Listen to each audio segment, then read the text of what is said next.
it was a very confusing time, and we thought we would just get something figured out, and then we would learn we didn't have it figured out anymore. DMH Way presents.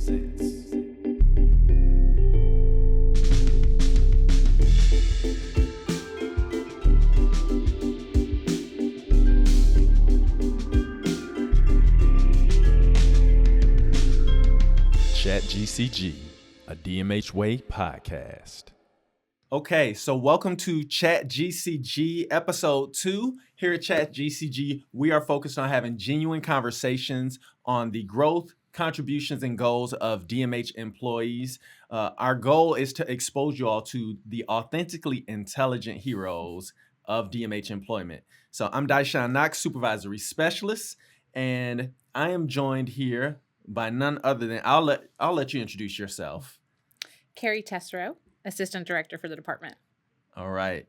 And not only is she my distinguished guest on today, but she is my supervisor. She is my boss. She is, I'll stop before I say something that gets me in trouble. That's a good idea. Okay. But in episode 1, we spoke with Rod Cowan and we touched on social styles. Today, we're going to talk with Kerri about her GCG conversation, and we're going to cover 3x3s as well. And I'm super excited, Kerri, because this is the first time I've had a chance to have a GCG conversation where I am directing the conversation to my supervisor. So I'm just giddy like a little schoolgirl, and I'm just really excited. So before we dive into the hard questions, we're going to start with a little chit chat.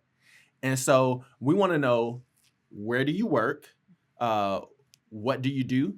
How long you've been with DMH, and what you've got in your cup. So I work here in central office in Jeff City. Mm-hmm. I'm the assistant director, like I said, and I'm glad you qualified that comment on your first GCG, because I'm like, Daishan, we've had a GCG before, but you explained it, so that's good. I've been with DMH a little over or almost 6.5 years now, and there's water in my cup. Okay, same here. Got a little water in my cup too.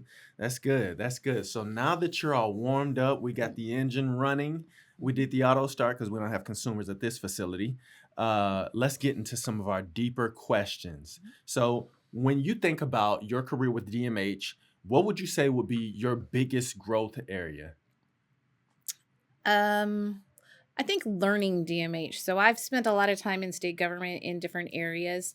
And so there's a lot in this department. So when I came to DMH and began in DD as the autism director, it was just a lot to get to learn the department, all the different things that we do.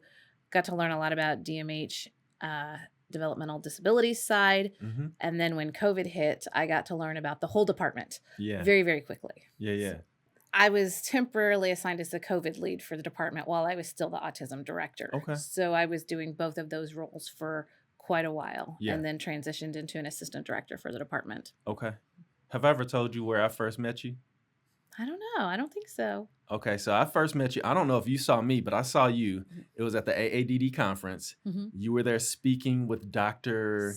Oh my goodness, I'm blanking on his name. Mm-hmm. Yeah, yes. But he was remote and you were in person. Mm-hmm. And back then I remembered that you were Kerri Tesreau from Central Office. I didn't know what you did at that point, but I just knew you were one of our key speakers. And then 2 years later, I met you at Foundation Session. So that was where I first met you. You probably didn't know me back then. I did not. There was a room full of people we were presenting COVID information to. Yeah, absolutely. Yes. Good deal. So in terms of the DMH way, what would you say, whether you're just thinking about DMH way overall or thinking about 3x3, what would you say has been a way that you have grown in terms of your implementation of the 3x3 or your DMH way skills overall? I would say one of the ways I've grown, 3x3 is not an overly complicated skill, and it's certainly not something that's new. People have heard it before, either in their education or they've seen it in action, whether they can put a name to it or not.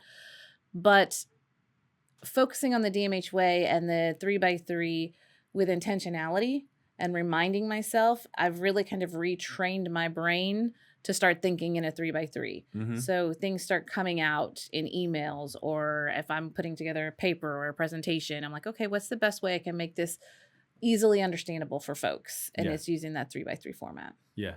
Do you feel like that was something that was a gift for you prior to the DMH way? Was a struggle for you? What would you say?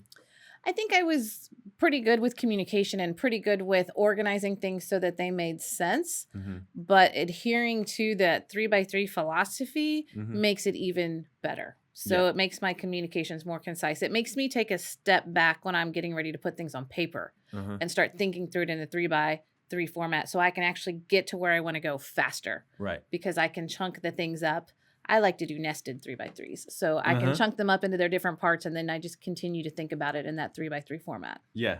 Because you're analytical, right? I am. And so you usually have all the facts and the data. Mm-hmm. So for you probably have a lot of stuff that you're just like, okay, I gotta organize to make sure I'm not.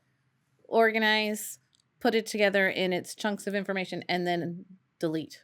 Yes. Edit it down for those Uh-huh. most important parts. Yeah. Yeah. Whereas me being an amiable, I have to delete because I'm squirreling and wanting to tell funny stories or just connect with people. So that's where the 3x3 helps me, because sometimes those that are closest to me that are drivers are like, I didn't need all that.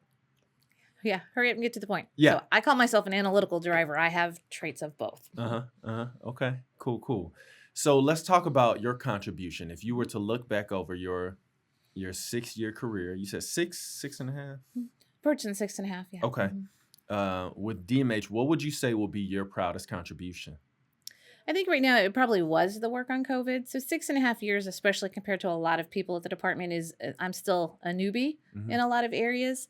And COVID was really tough. So I know the facilities and the leadership, they played an entirely different role and a much harder role in a lot of aspects when it comes to COVID. Mhm. But from my perspective, the things that I did at a department-wide level, making sure, or at least attempting to make sure that we could get things like tests and vaccines Mhm. and get people vaccinated for COVID and the masks and the PPE and all of those things that we needed. I'm very proud of that, Yeah. those efforts, and sharing as much information as we could and really keeping that information flowing and as timely as we could, which was a challenge in and of itself because it changed every day. Yeah. And so it was a very confusing time, and we thought we would just get something figured out and then we would learn we didn't have it figured out anymore. So keeping that moving and going and that information flowing, trying to cut through the noise Yeah. and get as many of the resources as we could Mhm. to DMH and to the people we serve and to our staff. Yeah. And at that time, so I'm thinking back to, I was staff development manager back Mhm. then when you were the COVID director. So I remember us getting masks, getting COVID test, getting updates from central office in terms of when we had to isolate. So you were doing all that stuff. Yes. Drafting the guidance, working with all the state agencies, with the governor's office. We had statewide microcells and teams put Mhm. together. And so I led the one for congregate care agencies for the state. Yeah. So making sure we were keeping up to date on our communications all the way through. So all of the agencies and the governor's office as well regarding our needs. We desperately needed PPE. We desperately needed masks. We needed the ability to test our consumers. We needed the ability to test our staff. Yeah. Being the conduit with Dr. Stanislaus and others to craft our guidance and our policies that honestly changed every Yeah. couple of weeks or every couple of months as our information and as the virus changed. Yeah. So those isolation protocols, when people can come to work, when they can't come to work, when we test, when we don't test, all of those things. Yeah. Yeah. Yeah. Do you feel happy that that's over? Absolutely. I'm pretty sure everybody is happy that that has subsided from the intensity that it was. Yeah, absolutely. So thinking about the DMH way, I said it before we started the cameras. This has been your brainchild. You birthed the DMH way.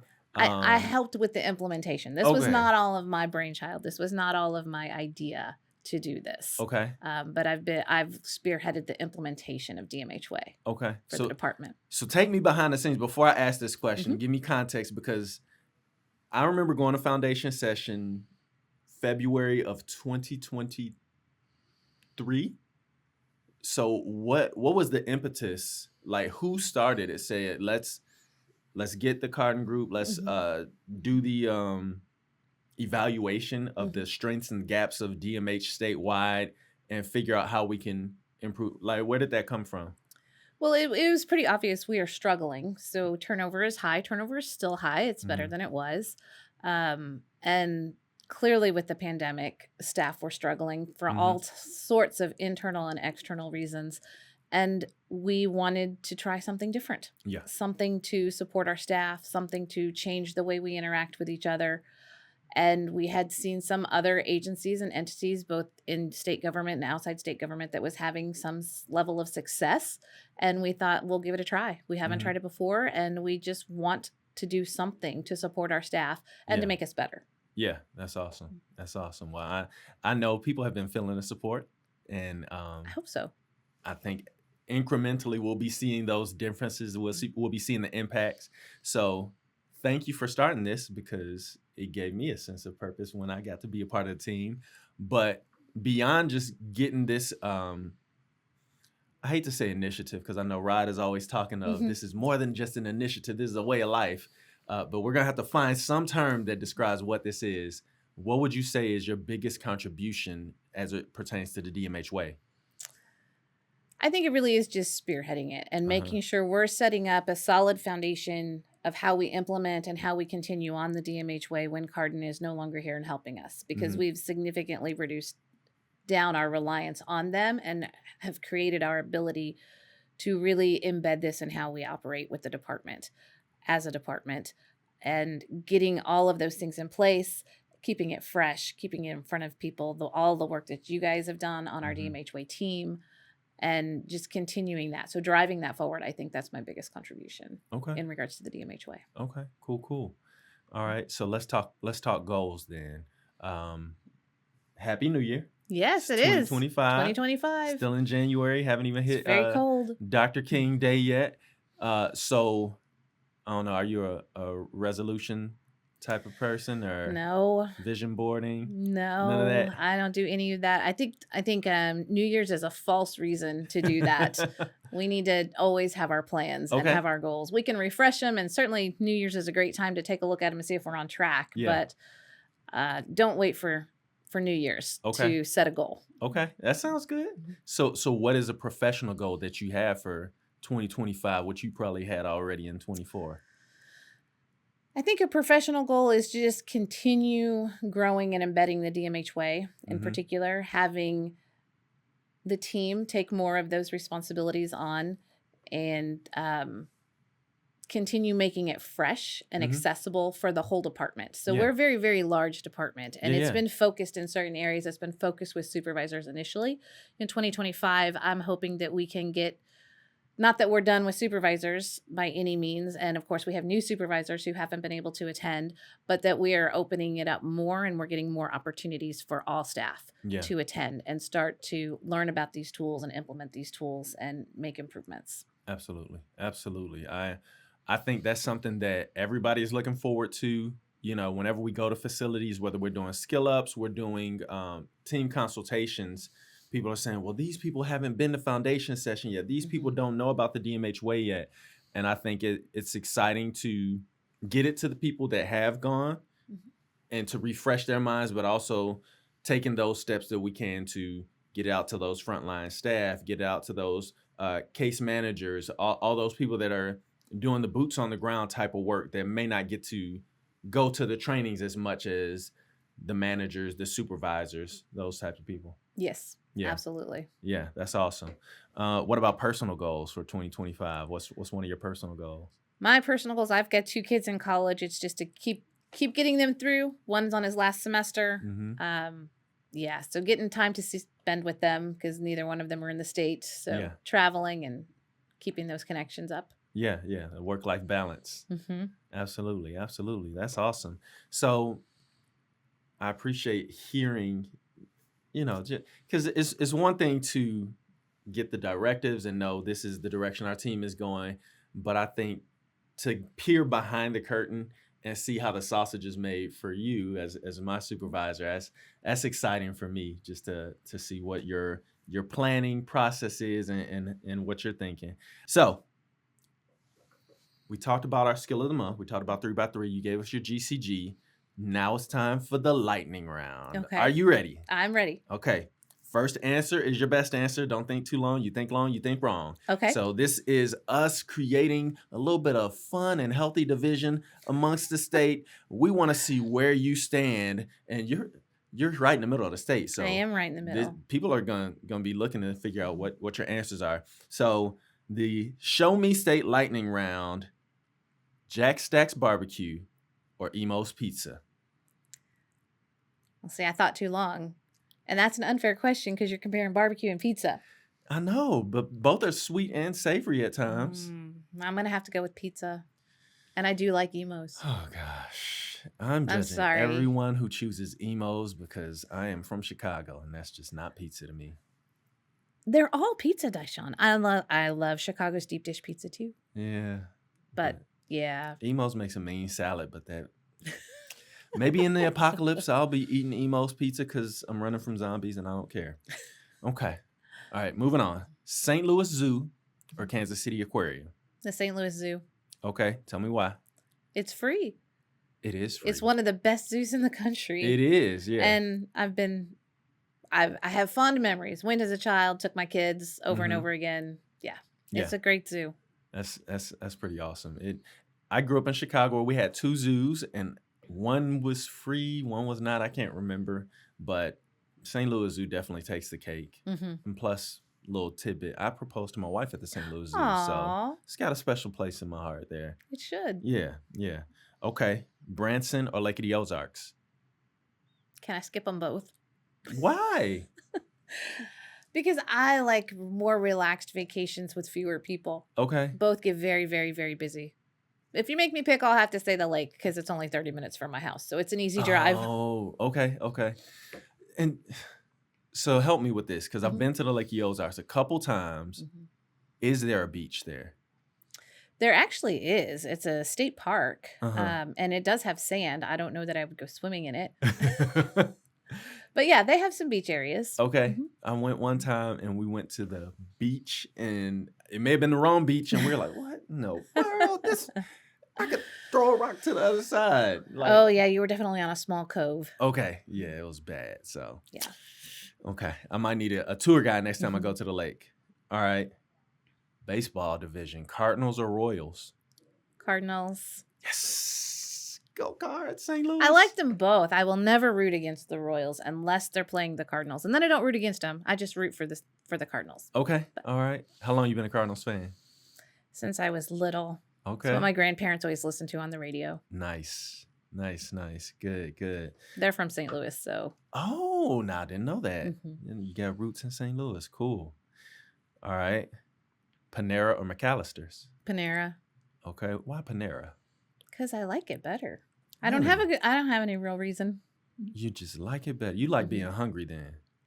No. Panera, there's not enough food at Panera. You're ordering the wrong thing. Well, either I'm ordering what tastes good or I'm ordering a bunch of stuff, and then I'm like, I just spent my whole paycheck. I didn't say I go very often. Okay. All right, I'll take that. All right, this one might be a little tougher for you. Mark Twain or T.S. Eliot? Ooh, that is a little tougher. I'll probably have to go T.S. Eliot. Okay. Why T.S. Eliot? I just prefer it over Mark Twain. And Mark Twain stuff is good too, but yeah. Okay. All right. Good deal. And last but not least, Disney or Universal Studios? Well, I've only been to Disney. We didn't do Universal. Okay. So I'll have to go with Disney. All right. Which park did you go to? Disney World. Okay. Yeah. Disney is great. It was a good time. They know how to do an amusement park. That is for sure. Yeah. They do a very good job. Yeah, especially the fireworks every night and everything. It's pretty great. Cool. Well, Kerri, thank you so much for showing up today for Chat GCG. It's been a great time interviewing you. I'm excited. I want to have you back, but there's so many other people we want to talk to. There's a ton of people to talk to. I know. So if you are interested, please reach out to me if you want to be someone who we interview on Chat GCG. So that's all I've got. Well, thanks for having me. Thank you. It was fun. All right. See you next time. All right. Thanks. All right. Chat GCG, a DMH Way podcast. Thanks for watching. Like, comment, and subscribe. Scan the QR code for the DMH Way website.